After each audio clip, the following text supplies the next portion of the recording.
Hey guys, Drew here, and welcome to another episode of Knife Thursdays.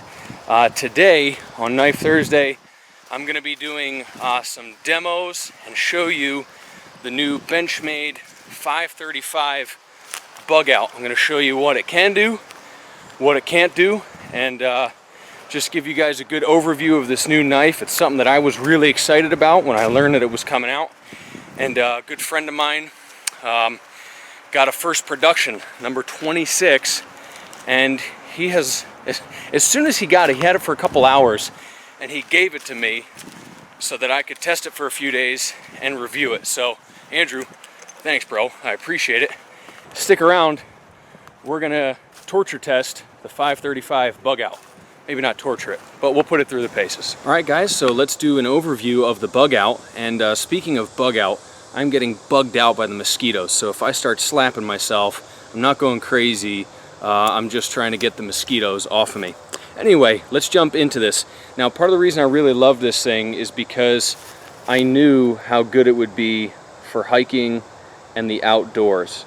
You know, you guys, if you're been part of the channel for a while and you didn't come here just for knives, you know that I'm an ultralight backpacker. This knife is golden for that. Now, for years now, I have used this, the Benchmade 940, because it's very light. It's you know, right around 3 ounces. I think it's 3.2. This thing comes in at 1.85 ounces with a 3¼ inch blade, 3 inches of cutting surface. This thing is just absolutely feather light. You put this in your pocket and it just disappears, like you don't even know it's there. Now, many of you guys know that I do sharpening. This is the factory edge on this knife that we're going to be doing everything with. I have not put a wicked edge on there because I wanted to test it in the factory form. So this is pretty typical for Benchmade. It's got the axis lock, it's got thumb studs and S30V, which they seem to be putting on just about everything these days. I think for an outdoors knife or an everyday carry, S30V is great. Really good edge retention. It's not that hard to sharpen, doesn't take you that long, and it's just a great all-around steel, and Benchmade always does a great job with their heat treat, so no problems there. Let's talk about some of the materials. I don't know if you'll be able to pick this up. If you can see in there, you can see that it has liners to about here, but then they end, and the rest is just this polymer. They call it grivery. It's essentially a plastic. It's a strong plastic. So the liners come to about this first screw here, just past that. That's where they screw into, and then the rest of this, all back here, is just polymer, and it's got some blue anodized standoffs, blue anodized thumb studs. You can see there, first production, number 26. Very cool, very cool. Anyway, that's an overview. It's got the nice lanyard hole on there. Even the axis lock on this, they tried to figure out a way to make it lighter. So this is titanium lock bar for the axis lock. Thought it was very cool. The other new thing that they did on this is the pocket clip. Look how short that thing is. I mean, if we're going to compare it, you know, look at it compared to this pocket clip. I mean, they did a lot of things here to save weight. A lot of pretty clever things. So I was impressed with the lengths that Benchmade went to. They kind of thought of everything on how to lighten this blade up and still make it strong. See, that's the thing. Some people are complaining that when you pinch this, you can flex the scales. I can flex the scales on a Griptilian and a bunch of other knives that even have stainless steel liners. I can flex them. So to me, that's not a big deal, especially when you get this thing in your hand and you really start cutting. It does a great job. If you like the Benchmade Purdue there, that's a good knife, but it feels weak. This thing feels pretty stout, even though it weighs under 2 ounces. So anyway, enough talking. Let's get to cutting with this thing so you guys can see what the Benchmade Bugout is all about. Okay, so first test is going to be cutting down this little tree. When I'm backpacking, this is about the most heavy-duty stuff I'm going to do. I cut down a stick or a tree, a small tree, a little bit bigger than this on my last hiking trip to make a walking stick for a friend. So I figured this would be a good thing. This is a little thicker than what you would make tent stakes with, and it's a little thinner than what you'd make a walking stick out of. So let's just we'll cut this thing down and see how this thing does with the stock edge. So I'm just gonna peel into this thing, and I'm reefing on it pretty good to take these big kind of beaver cuts out of it. And I don't feel the handle flexing as I'm doing any of this. I mean, you can feel it a little bit, but I mean, I'm just kind of really chomping into this, and it's doing a great job. You know, for me, there's nothing wrong with that type of a performance. Now let's just do some cutting with this, see how it skins stuff. This blade shape on here is great. I think it's just pretty classic. Like the little swedge that they put on the top to kind of take even more weight. It's got a little bit of a flat up there, but this is almost full height, you know, flat ground or saber ground, whatever you want to call it. It's not a hollow grind, and I'm glad they didn't make it a hollow grind, because that would have made it too weak. But man, this thing just shreds. You know, to me, this is a perfect EDC knife. This will do absolutely everything that you want it to. It disappears in your pocket. I mean, I thought it fell out because it's so light. I mean, you just don't notice it at all. I thought that I didn't notice my 940, but this thing absolutely disappears. It's just gone when you're carrying it.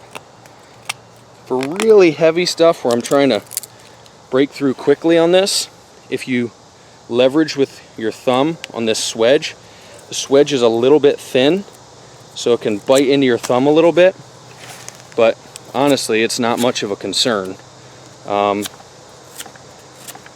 It hurts a little bit, but you know, the other thing I like about this knife is they didn't put any ridiculous jimping all over the place. It's got a little bit of traction right back there, like a lot of Benchmades do. And this Grivery plastic is more than grippy enough. It's similar to a Griptilian, in my opinion, as far as the grip. It is pretty thin, and you would think that you would get twisting in your hand, but you really don't. So I've been reefing on this thing, and not just today. And I've been romping on this, and I have no blade play. Absolutely none. Up, down, side to side. This thing is still rock solid. You can pretty much do whatever you want with this little knife, and to me, it punches way above its weight. I mean, the performance that you're getting, even the size blade for the weight. I mean, I know people that carry little slip joints because they're nice and light and they disappear in the pocket. Honestly, this thing has a lower profile in your pocket. It's lighter than a slip joint, and it outperforms them in just about every way. Unless you have really fine little things that you need a tiny little point for, but in all reality, it's a pretty fine little point here. So you can carve notches. I mean, I could totally see this being my new backpacking blade. Of course, I'll have to buy one because I know Andrew's going to want this one back. But either way, I've just been really impressed with this thing, and it does an awesome job. Even, you know, I'm kind of a edge nut. I really like having a super sharp edge on there, but from the factory, you know, Benchmade does a good job. For most people's taste, it's more than adequate. So this thing doing a great job. I mean, I'm not giving this thing any mercy, and it's just tearing through it. Let's grab a piece of dead wood and see what it'll do on that. Okay guys, so got some dead wood here, and just figured I would do some stuff with this to show you what else this blade is capable of. If you're going to use this for camping and you want to start a fire, it's something that if you wanted to, let's get a good surface here, you could definitely make some feather sticks with it. Now again, I'm doing this about the hardest way, just holding this stick up. But you can see it'll make curls. I mean, this stuff would easily take a spark.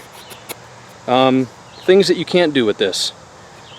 You can't baton with this, okay? And not that I think anyone really needs to baton, but there's things that this knife can't do, all right? And I'll finish the video on this subject. This is a great knife for nearly every single thing that you're gonna face while hiking or in your everyday life. But say you work on a construction site and you're notoriously hard and you're using your knife as a pry bar and stabbing stuff and just beating the ever-loving snot out of it. This is probably not the knife for you. You know, go get something like a Benchmade Contigo, the 810. That'll handle anything you throw at it, or get an Adamas, or you know, get some other beefy knife that will handle it, whatever brand you choose. But for just about everybody, this thing will take everything you'll throw at it and then some. Still, no blade play, no wiggle, can't hear anything. Like I said, you can pinch the scales a little bit, but you don't notice it when you're carving. It doesn't feel like it's twisting, or it doesn't. I mean, I can't say enough good stuff about this knife. I love it. I'm gonna have to go get one, unfortunately for my wallet. But this thing is great, and it'll take whatever you throw at it. And well, I won't say that. It'll take anything that your everyday life will probably throw at it. I don't see anyone needing anything beefier than this. Now, I have beefier knives just because I like them, but man, this thing is perfect. To me, it's like the perfect everyday carry knife. It fits everything that you would want for it. It's light, it doesn't take up any space in your pocket, it's got plenty of blade, great locking system with the axis, and it'll do anything just about that you ask of it. So anyway, guys, hope you enjoyed it. Let me get one more close-up shot of this. Hope you enjoyed this video. If you did, don't forget to thumbs up and subscribe. And God bless you guys as always, and I will talk to you later. Hope you enjoyed this review of the Benchmade Bugout.